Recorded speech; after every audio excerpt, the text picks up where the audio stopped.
Sup my dudes, Valk here. And today I want to talk to you guys about what I believe is probably the best unit of the update. Judge Man, he's the secret rare from the banner. If you guys get him, congratulations. If you don't, I'm sorry. I don't know if he's going to stick around once the banner leaves, because I don't believe the Legends Fest banner is going to be there forever.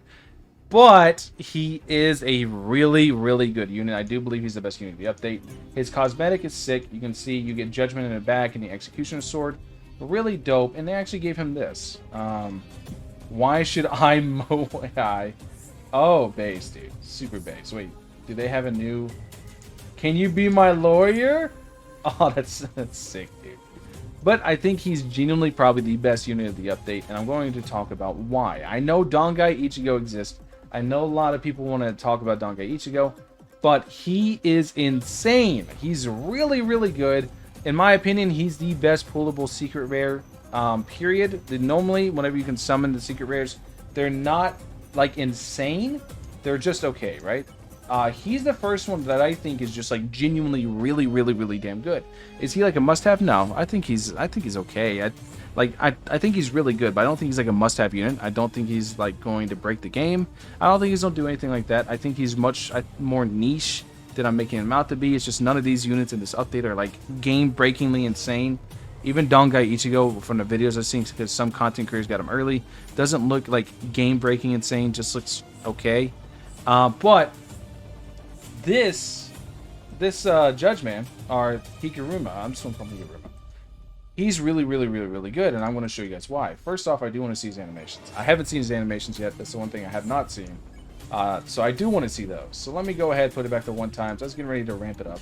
But let me go ahead, put it at 1 times, and I'll explain how he works while we look at the animations. So first off, oh, it's just a little shot. Okay. His passive is called Justice. The damage dealt increases according to the debuff the enemy has up to 50%, well, 0.50%, which is 50% more damage.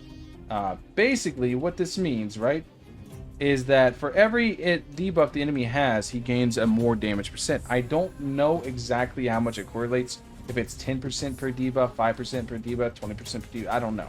I'm going to guess it's 10% per debuff, so once you get 5 debuffs on the enemy, he's doing 50% more damage, which right now doesn't seem very good, but it will seem very good in a minute.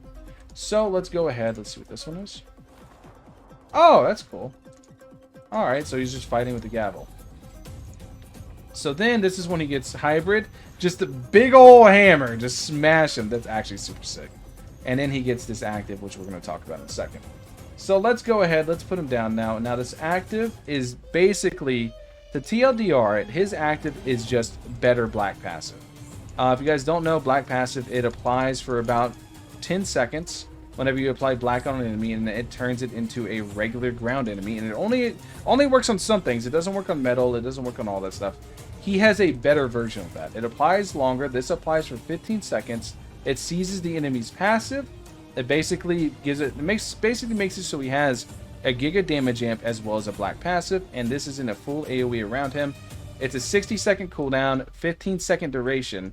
So because you can put down 3, you can actually juggle it by trying to aim for around, like, whenever this one's on 45 seconds, you want to hit it around like 43, 42 seconds, and I'll show you guys what I mean in a second.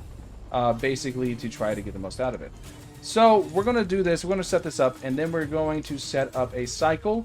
And once we have the cycle set up, you guys are going to be able to get what I mean.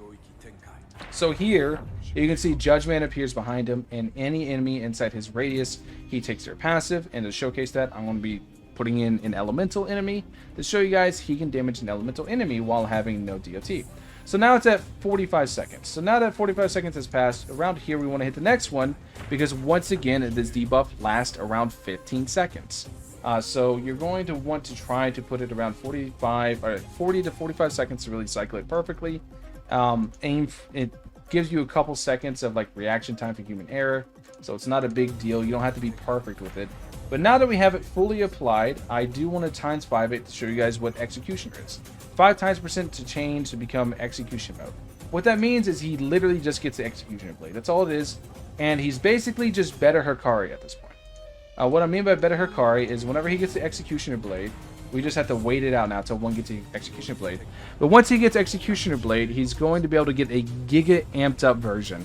I wonder if it has a cutscene. I have active cutscenes off, so Okay, it doesn't have a cutscene at all. He just gets it. So it's not like a card where he's got a cutscene.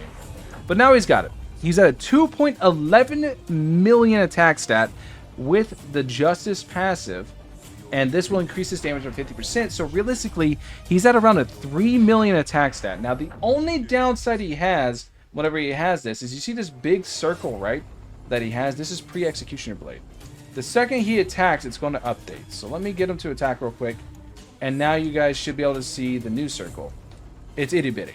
This is the sole downside to Executioner Blade, is you're going to, once he pops Executioner Blade, you're going to want to set him to strongest, so he focuses down the strongest enemy. So now that we have everything cycling, now that I've gone over all the basics of him, shown you guys what he does, let's set him to element. Let's put an elemental enemy in. Let's put it in at like 10 million in attack, or 10 million HP, because I'm pretty sure he's going to shred through this like butter. You guys can see elemental, they're not doing any damage, no damage, no damage. And now that it's applied, you guys can see now that he's stole the passive, it works. Now it also works to resist units, which is really big. He's able to steal a resist unit's passive. You guys can see. You gotta wait once you can see how the enemy was applied with debuff, because resist units should remove or should resist all debuffs. You guys can see that you're able to actually apply a debuff to it, so that does mean it removes the resist passive. So like I said, this is very similar to the black passive. Black also does this exact same thing, where it turns off a lot of passives. It's similar to it, but better. It lasts longer, it's easier to cycle, and he also gets an insane attack stat. Like I said, the main downside is the small circle once he does get it, because it goes from this massive circle to the small circle. This is the one big downside he has. But at the end of the day, his support ability to be able to constantly, basically, almost with 100% uptime, remove the enemy's passive is really good, while also being a good damage applier himself. All in all, I think he's probably the best unit of this update based off what I've seen so far. Dongai Ichigo is really good as well, so I'll have to wait to get my hands on him tomorrow once I beat out Abyss and everything, and I test him in proper team setup and see exactly what he can do.